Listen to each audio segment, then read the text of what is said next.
So have any of you ever been to hell? I'm sure a lot of people have. Uh, I've been there twice, and it wasn't because I passed away or suffered some freak accident.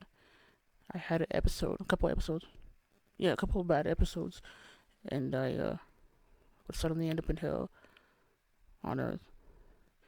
And everyone, well, a lot of people have their own different interpretation about what hell is. They would interpret it their own way, their own different way.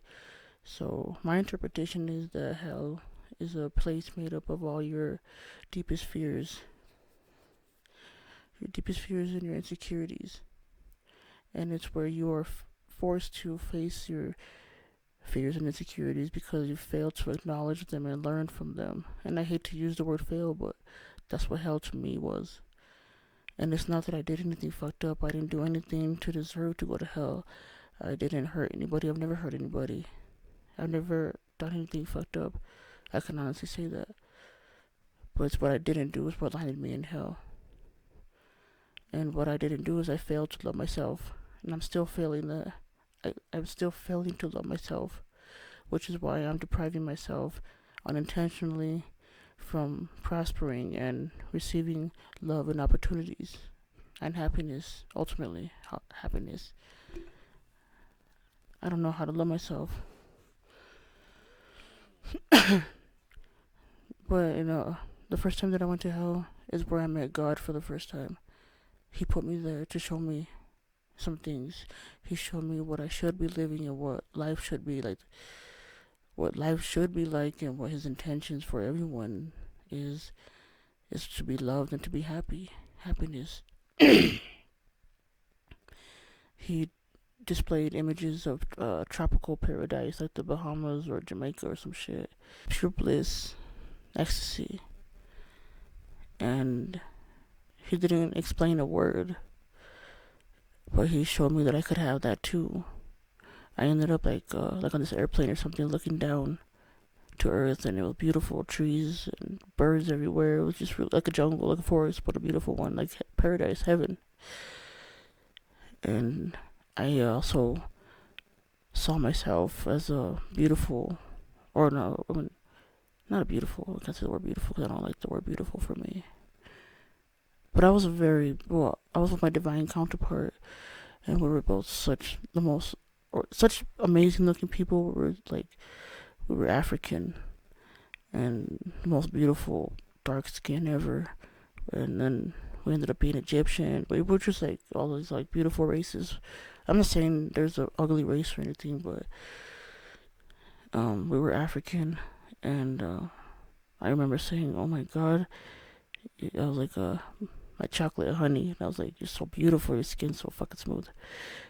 But I wasn't with anybody at the time, and I still ain't with anybody. But I actually met the person whom I believe is my divine counterpart. But she has no awareness of it, and I don't want to bring her up, and I don't want to describe her or anything to me having respect for her and not wanting to embarrass her, which shows that I haven't reached the level to where I'm at my best yet, because I shouldn't be saying that I'm going to embarrass her.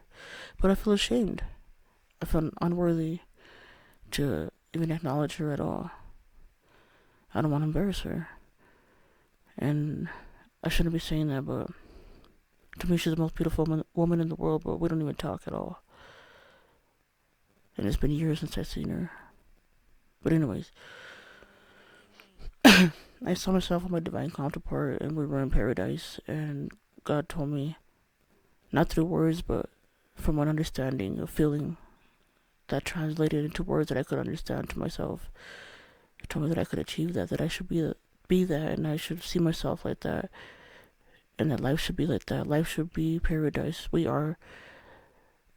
need to find the paradise within our lives and our dwelling and where we live. Like no matter the circumstances, life should feel like that, like paradise. That's the intentions that he has. His intention is for all of us to be in heaven, in paradise, loving life and being happy, not to be busting our ass off and slaving every day and suffering and struggling. That's not what he wants to see. That's not what his intentions are. He doesn't intend for He doesn't intend for us to be feeling like that. Yet everyone always takes out their anger on him, blames him for their problems, or gets mad because he don't come through to help them through their problems, even though he really is trying. And the only reason I know that's because I'm one of those people. I've learned a lot. I came a long way because I used to live, I lived my life unaware of life. I didn't live life. I was dead. Because during my hellish experience in hell, I had died. Well, I thought I was dead. I was so convinced that I was dead.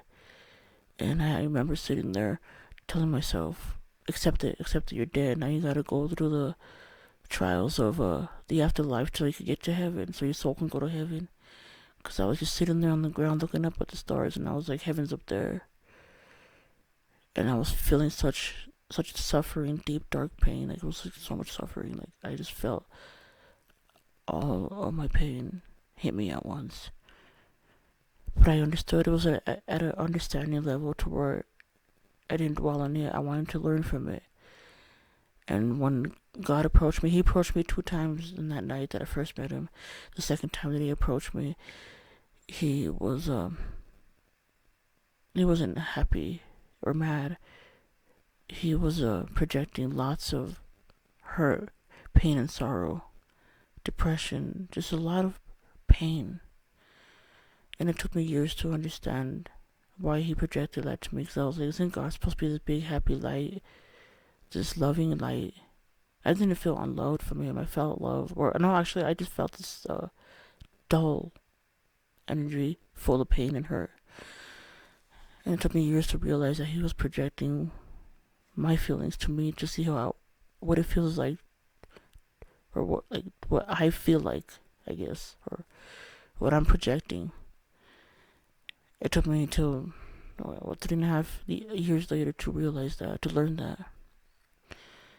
And it took me 3.5 years later to learn and decipher and learn that the images that he was showing me was what he intended for us all to experience, which is pure paradise and bliss.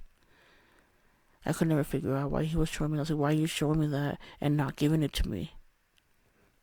Like, why the fuck are you doing this to me? You're just torturing me more. And I was just mad at God.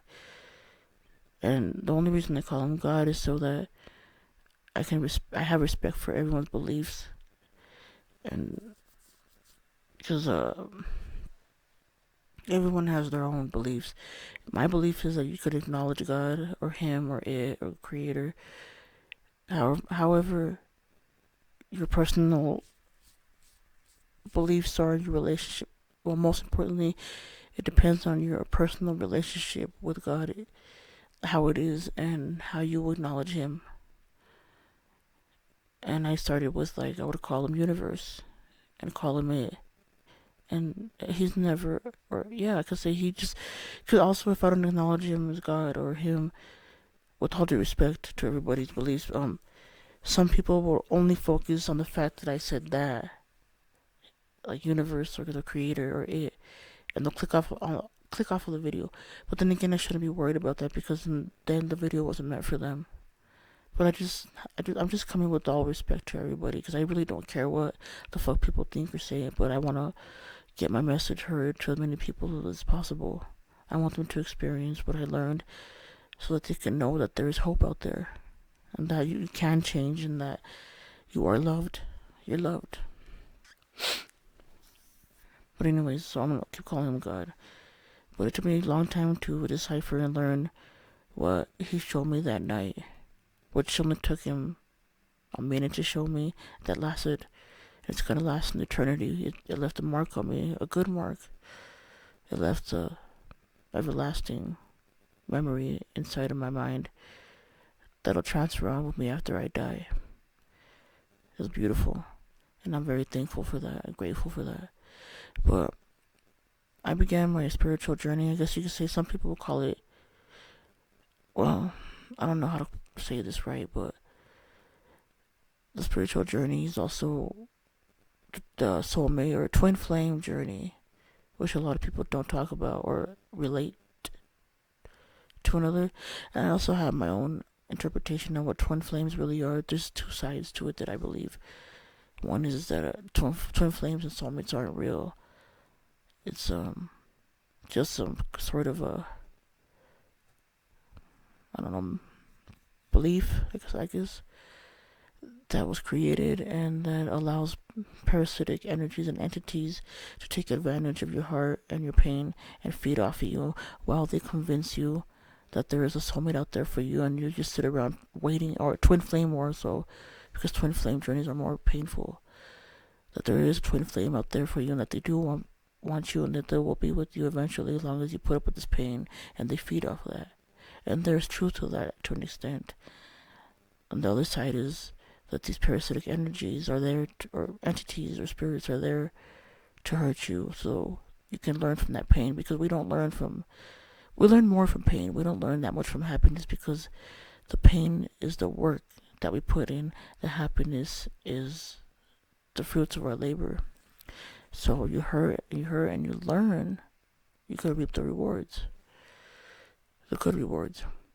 But that's my outlook on twin flames and soulmates. And I believed that I had a twin flame out there, and like I said, I knew who she was. But from what I'm understanding and having to accept is that I may never get to be with her, and I have to accept that, because she doesn't acknowledge me at all. And the energy that I get from her is like, oh, stay away from me. Like, why are you so obsessed with me? Kind of energy. Like you're a fucking weirdo. Like pity, like a pity energy. Like, oh my god, poor you. You're crazy. You're mentally ill. That's the kind of energy. Not calling her arrogant or stuck up, and I hate to put words in her mouth. I'm not trying to do that either, but that's how I feel, which could also be me being insecure and beating myself up like I always do. I mean, maybe she doesn't think any of that. She probably thinks, maybe she cares and she would be a friend. But I mean, it doesn't matter what she cares or thinks at this point, because it's my video explaining my experience. So anyways, I'll keep going. I'll keep it moving.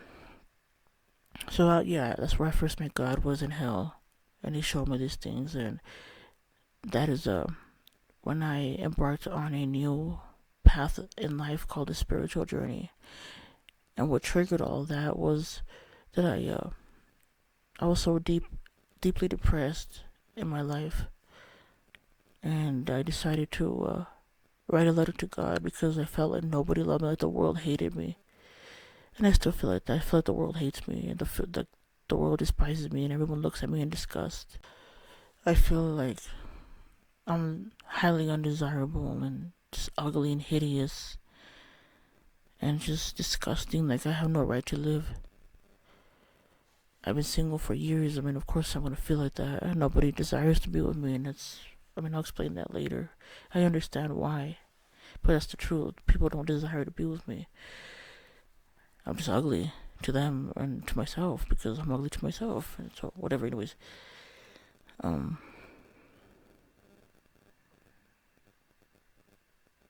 was I saying? I forgot. So God's intentions for us is to be happy and to be loved, and that's what he's trying to show me. He's been trying to show me.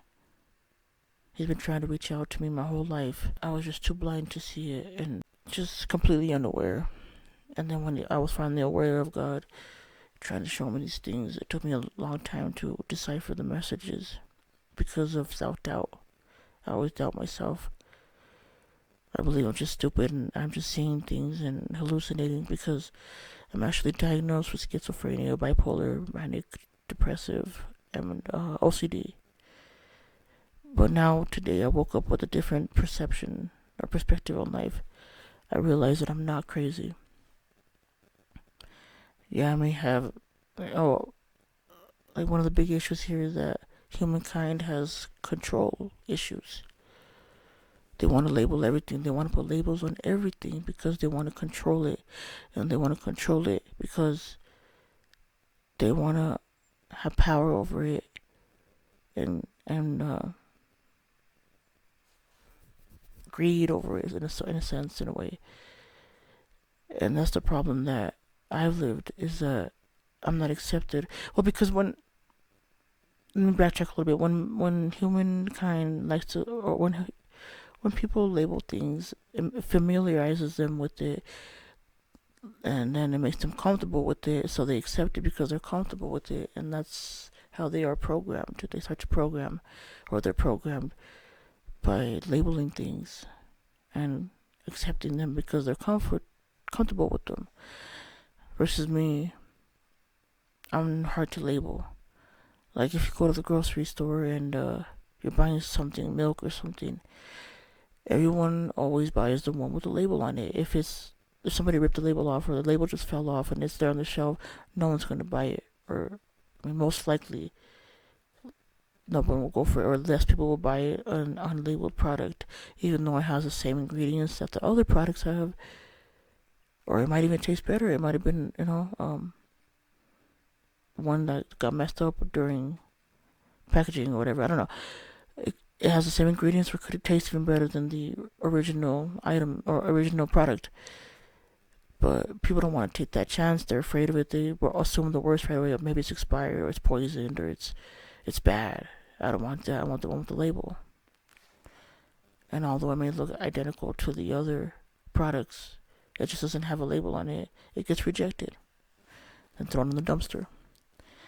That's me. They can't put a label on me. I'm like the only one in town that's all covered in tattoos on my face. I mean, there's people that are covered in tattoos, but my face has a lot of tattoos and shit. I'm different. People walk around and look at me and stare at me everywhere I go. People break necks and look at me, and they're like, from what I grew up knowing, is they'll be like, is that a boy or a girl? Is that a boy or a girl? And then proceed to beat me up, hit me, harass me, and put me down, and shame me and ridicule me. Just all these awful things. That's been my whole entire life. Not now that I'm older, started defending myself and fighting back. But I mean, that was in my earlier part of my adulthood. But now that I'm in my 30s, people don't do that much anymore. And if they do, I just ignore it. The point is, I'm not accepted. Because people still judge me tremendously.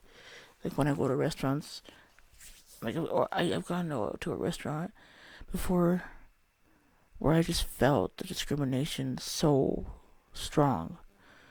I took one of my exes there one time years ago. It was an Italian restaurant, and there were plenty of tables available in the front in the dining area where everyone else is eating. And I noticed that the dining area was full of mostly white people and regular looking people, mostly white. And they were walking all tatted up, dark skin, or like kind of whatever color, darker than them. And they told me there's no tables, you're gonna have to wait. And my girlfriend at the time had been wanting to eat there for a long time. She really wanted to eat there, so I said, let's wait. We were all happy and shit, patiently waiting. And we waited and waited and waited almost about an hour. And then finally they said, there's a table available, or there's a table open for you guys now. But meanwhile, while we were waiting, we saw these empty ass tables and people coming in, and they would get seated at those tables, except for us. So I told her, let's just not focus on that. Because I've always been a positive person, but I try not to let it bother me. And then she would also support me. She's like, don't worry, they're just assholes like that. Don't let it get to you. And then finally they got us our table, and they put us in the back by the dishwashing area, where the waiters are coming down, bumping into us or dropping shit everywhere. And I just got really upset. And we got so upset, we still ordered our food. Of course, we were hungry, waiting there forever. My girlfriend at the time never believed me that I get treated like shit everywhere I go. I get unequal treatment, unfair treatment, discriminated everywhere I fucking go. And my girlfriend always thought that I was exaggerating and that I was just being a big crybaby about it. And we sat down and she just, I started getting to her. She was like, I thought you were lying. I'm sorry. I told you. I'm just not loved on this planet. She finally believed me, and she never doubted me again after that when it came to the way I get treated. That's the pain that I've experienced my whole life. Discrimination, hate. slander for no reason, just because of the way I look. So, if that was your life, wouldn't you start to believe them and hate yourself and regret being alive? Wouldn't you want to kill yourself too? Because I do. I mean, now I don't want to kill myself anymore. It's been a while since I've had suicidal thoughts. Because thanks to this painful journey of realizing and purging and processing, I've learned to appreciate myself a little bit and not want to take my own life.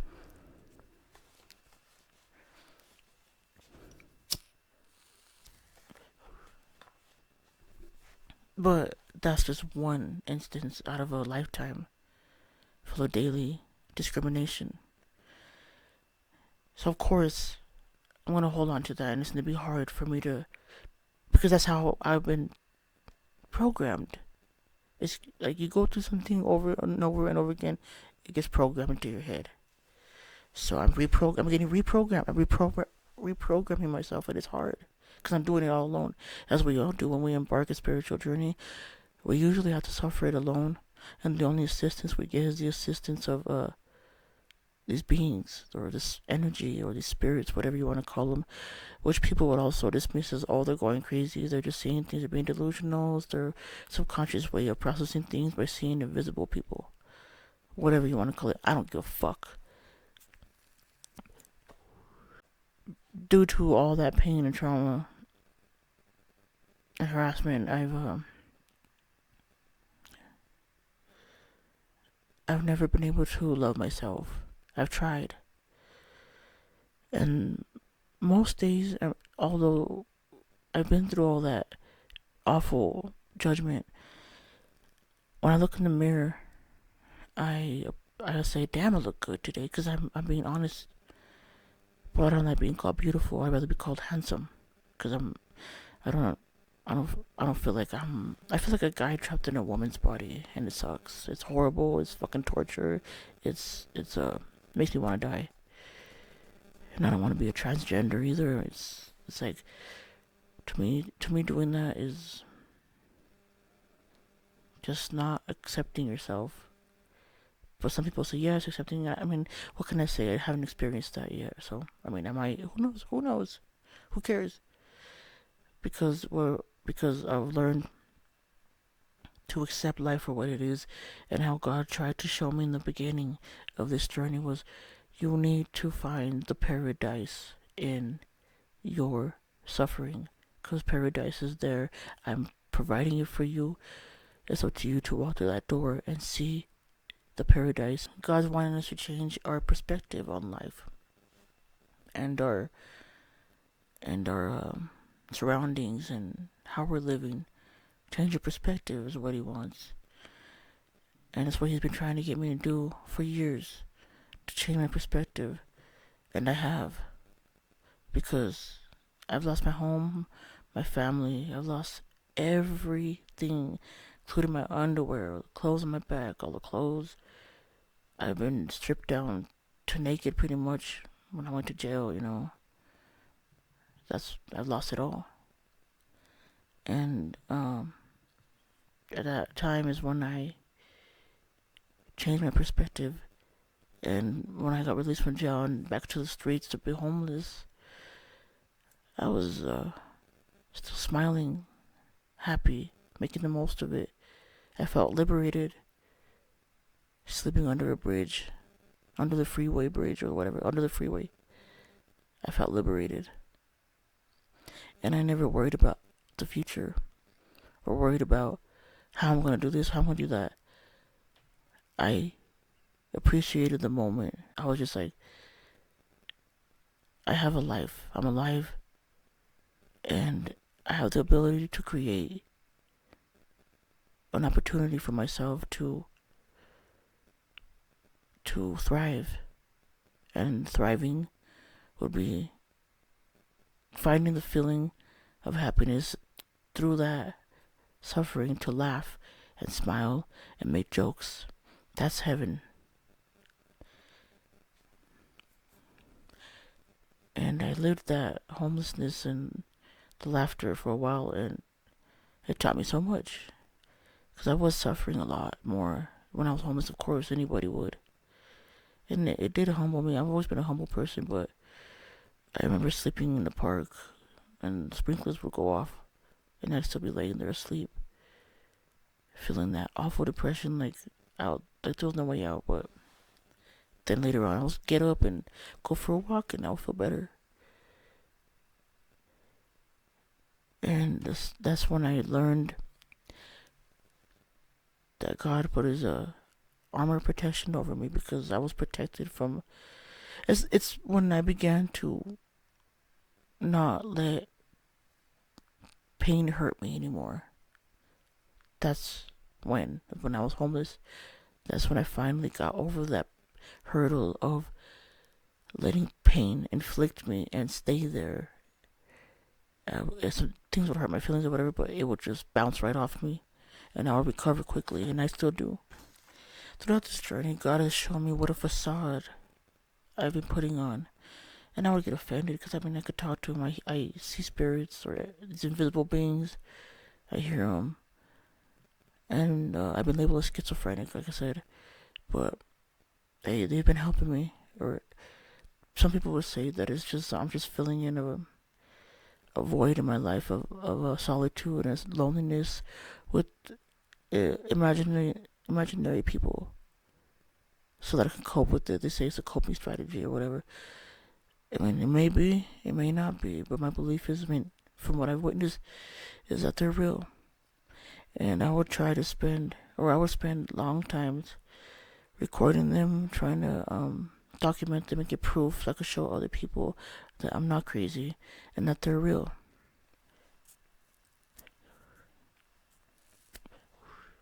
That's not the case anymore, because I learned to not give a fuck what people say or think, because they're not gonna ever understand it unless they're walking in my shoes or a similar path or something even close to what I'm going through, and that I don't need their validation. I'm seeing what I'm seeing, and I think it's cool, and that's it. If you don't want to accept it, fine. I don't care. You want to accept it, and understand that there's other parts to life and death, and there's things that are real and that aren't real, or whatever the fuck. You want to accept it and be open-minded and welcoming or whatever. You're more than welcome to be my friend. Most people don't. Nobody does. Nobody. And the spiritual journey for me has been really hard, because I'll try to talk about it to my old friends or my friends or people, and they would just disregard what I'm saying. They would get upset with me for trying to lecture me on something that they haven't experienced, and put me down and disregard me and just ignore me and not let me talk, or talk over me and cut me off and then not let me talk ever again or express what I'm feeling inside. So I've never been able to process any of this pain at all. Hardly ever, because nobody has the mental capacity to listen to me and hear me out. Not even counselors and therapists. I tried to talk to my counselor and therapist back then, and they don't want to listen to me either. They make me feel stupid, or they'll start telling me about their problems, and now I end up being the counselor, and they get paid. That's what happens most of the time.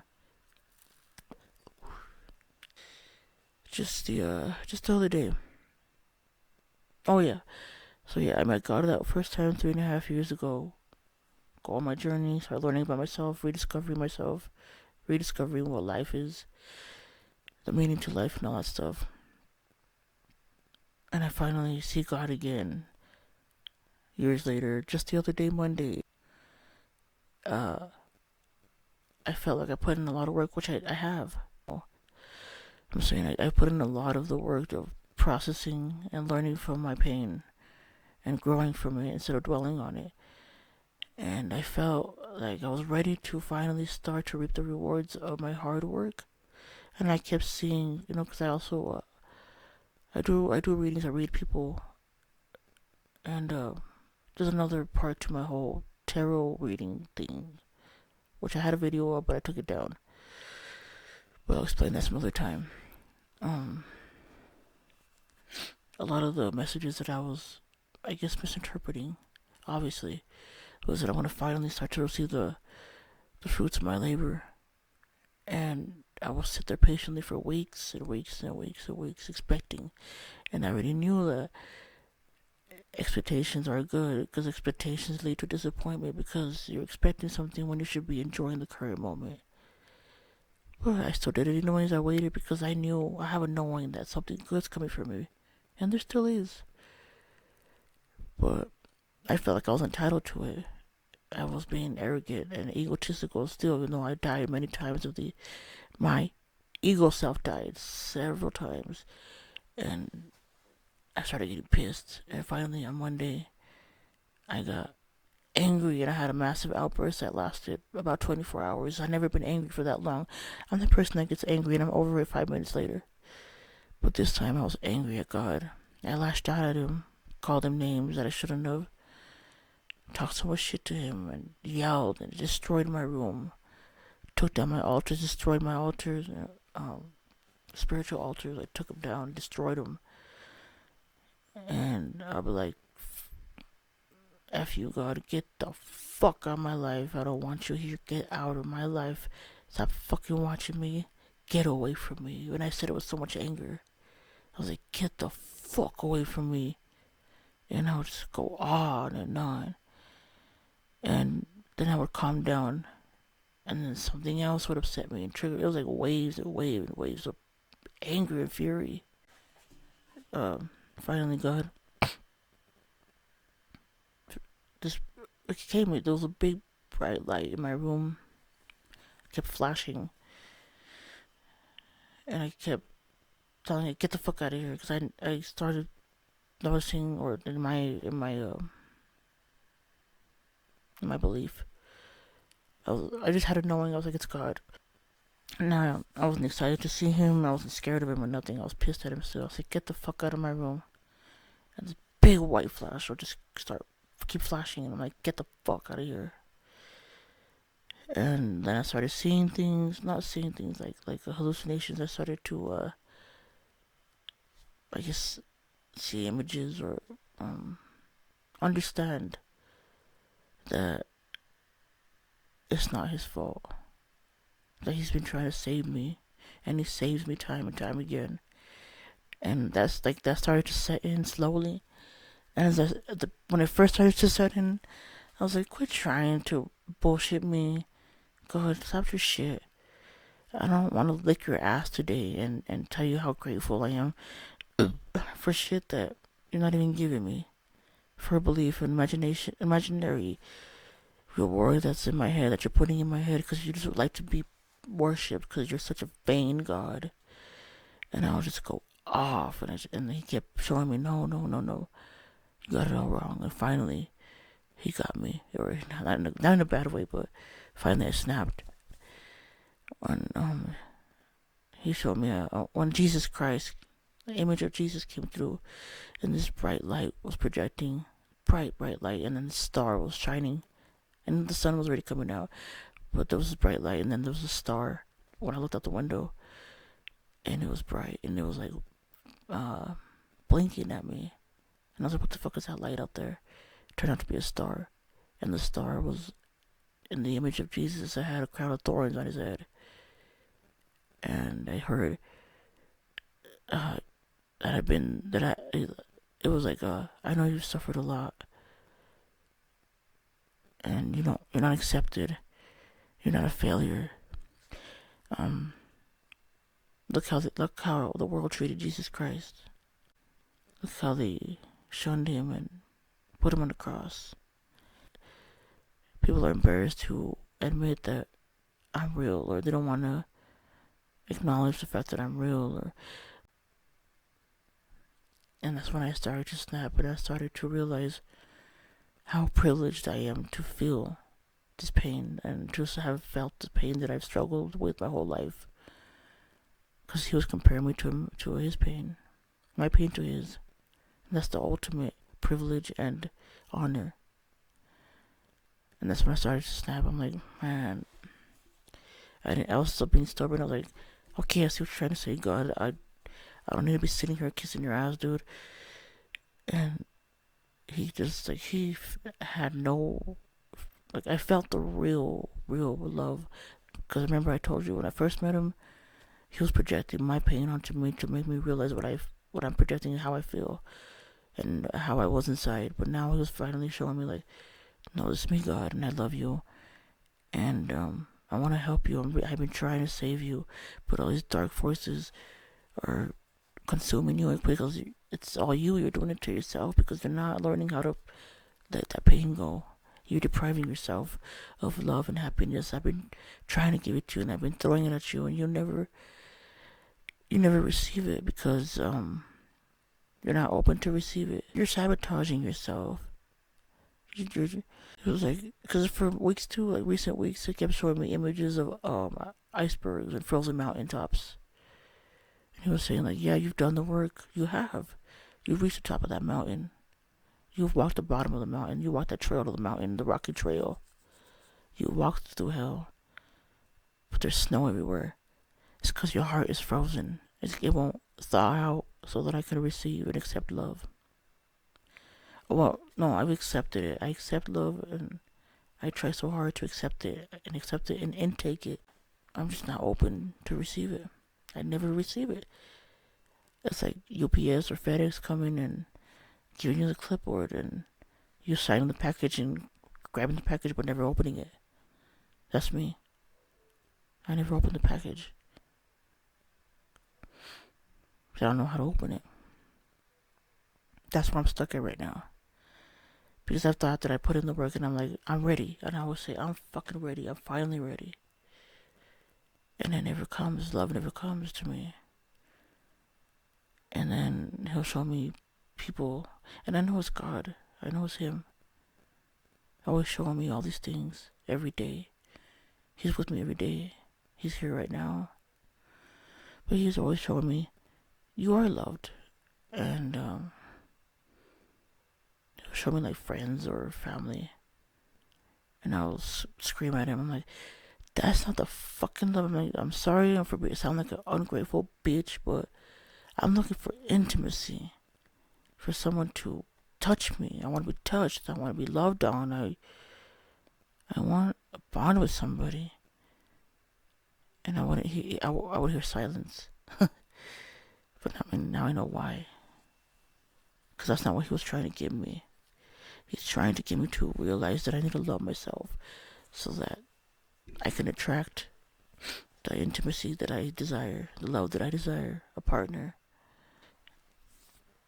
I'm very grateful for all of this pain because I was able to rediscover my gifts and my talents. I'm a healer. I'm able to help people. I help a lot of people. When people have the ability to drop their egos and their pride and actually hear me out, they'll thank me. Like, thank you for listening to me and helping me. You've helped me understand and realize certain things. And it takes a lot to get people to listen to me because they don't like the way I look, or they're scared of the way I look, or they don't accept it, so they can't listen to me. But I know one day that day's going to come where the door's going to be open because God already gave me those keys to open the door. It's just I don't know how to use the keys yet. I don't know which key it is because he has a lot of doors that are waiting to be opened for me. I just haven't sorted through the keys. Because I have them, I just keep getting distracted by a lot of other things. And that's another thing I wanted to talk about is demons. Demons. It's like there's a point to demons. There's a purpose for demons. Because I'll start to feel better. I'll start to feel like I'm ready. And I'll be confident. I'll have my self-esteem high. I'll be ready to take on the world. And then suddenly this energy or the spirit or whatever you want to call it would present something to me like an opportunity. And I refuse to pass an opportunity, to let an opportunity go. So I take every opportunity I can. And they'll present an opportunity to me of a potential, just any opportunity to make money or to be happy. And I'll take it. And I'll overthink it, and I'll fall right into the trap. I'll take the bait because I start to overthink things, overanalyze things because my control issues to want to know exactly how it is, how it's done, why it's done, and where it's coming from, etc. And I end up getting distracted and stuck on trying to figure something out that was just a trick. Because, I mean, the demons taught to me too. I have the ability to speak with them too. I speak with angels and demons. And they'll be like, you're going to regret that. They'll present the opportunity to me. And I make fun of them all the time because they say, you're going to regret that. A lot. And I'm like, what the regret what, bitch? Like, what the fuck am I going to regret? Regret what? I want to take this opportunity. You're going to regret that. And I never listen. But then they enjoy it. They feel the satisfaction like if they went fishing. They caught that fish and they're enjoying it. They're doing what their purpose is to put you in pain, and then God's angels are there to make sure that you learn. And they try hard, they fight for you, fighting for us. I get distracted by all that shit, and I cause myself to fall behind again and inflict myself more pain. And then I fail to see the positive things, because I know my biggest struggle right now is trying to find something positive when everything around me is negative. Everything, literally everything. And when I do see something small, positive, like maybe I'll be thirsty and someone will give me a soda. That's the only positive. And I'm like, you expect me? I talk to God, but you expect me to fucking turn this small ass fucking positive thing into something that can change my whole day and make my day better? But what I fail to realize is that when I'm in the dark and I'm in a dark room, I'm always in the dark. I'm still in the dark, literally. Because I haven't got out of the darkness. I'm still climbing. I'm still looking. I'm still fighting. I need to get that small speck of light that he presents me with, that he's fighting so hard to give me. Because I keep sabotaging myself. But he's trying, he fights every day, and he'll give me opportunities or a light. He'll give me a light. And he'll give me a light, and the most that I can receive is a small speck of light. And somehow I gotta transform that small speck of light into a bigger light. But it's gonna stay a small light, so I gotta walk through the darkness with that little light, try to navigate my way out. And gradually the light will gain strength and grow.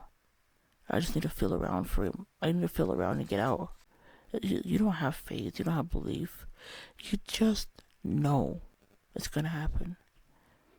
So I know things are gonna change. I know. And I need to hold on to that. Yeah, the whole spiritual journey and the spirits and journey, spirit realm and all that stuff has broke me down and tortured me in order for me to break the old programming, the old beliefs and habits that I have, so I can make room for what's truly meant for me. And that's where, they want us all to go through the spiritual journey, but not all of us are conscious enough. But the ultimate goal is to break everyone's old outdated habits and beliefs and make room for what we've been depriving ourselves of, which is love. God wanted me to let everyone know. Whoever watches this video, it could be 0 people, 5, 3, 20, who cares? Whoever watches it, he wants his intentions for us is to be happy, to be loved, and to feel loved, and to love one another. He wants us to spread love. He wants everyone to spread love rather than hate. And his plans are to get this world running off of love instead of war and destruction. Because that's what we're currently operating under, is war and destruction. That's how the world turns. Or that's what got the world turning.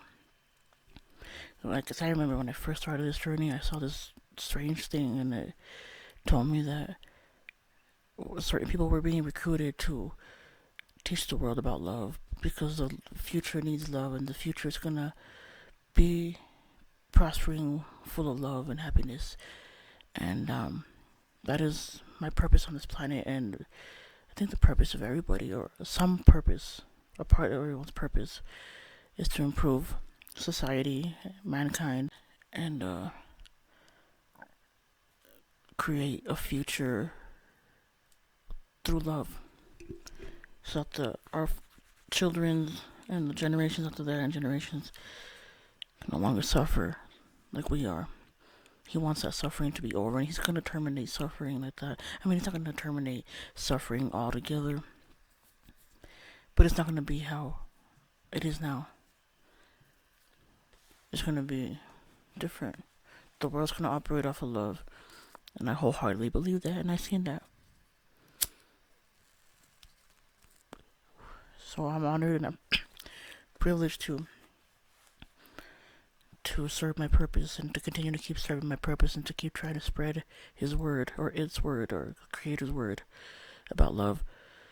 And hopefully someone discovers their spiritual path, because that's why, or hopefully somebody discovers your spiritual path and begins to spread love as well instead of hate. Because that's also why I also believe in the twin flame soulmate journey, being tied to the spiritual journey, because the ultimate goal is love and happiness and fulfillment. And of course, I mean, because people are like, oh, divine counterparts or twin flames or soulmates is just a bunch of bullshit, lies, fantasy. But that's the ultimate goal. And that's what my wish was in the beginning, was to be loved by somebody. And then I learned not to wait for someone to validate me, to validate my love, or to make me feel validated in any way, that I need to prove it to myself first and love myself first. And yeah, it's easier said than done, and it sounds cliche, like, oh, go love yourself. No, there's a deeper meaning and understanding to that. You have to actually experience the pain to know what that love is that he intends for us. Because it's not just your ordinary love. It's a love that connects you with your soul, to where you're able to recognize your soul, and your soul is able to feel that love and express that love back to you. That's what the purpose of this video is. And that's what my testimony is, because I promised God that I'd give him a testimony. And I want to thank you, God, and thank you for this journey, and thank you for your patience and forgiveness and your mercy. Thank you for your love. Thank you for your acceptance, and thank you for never abandoning me. Although I felt it, I know why I felt like that. It was because I did it to myself. You never abandoned me. Thank you. And I believe in you as much as I believe in myself. I believe in myself 100%. And if I believe in myself, I know you believe in me too. And you're going to give me those opportunities, and you have, and they're just waiting for me to walk through them and accept them. Try to tell someone you love them today, or tell yourself you love yourself.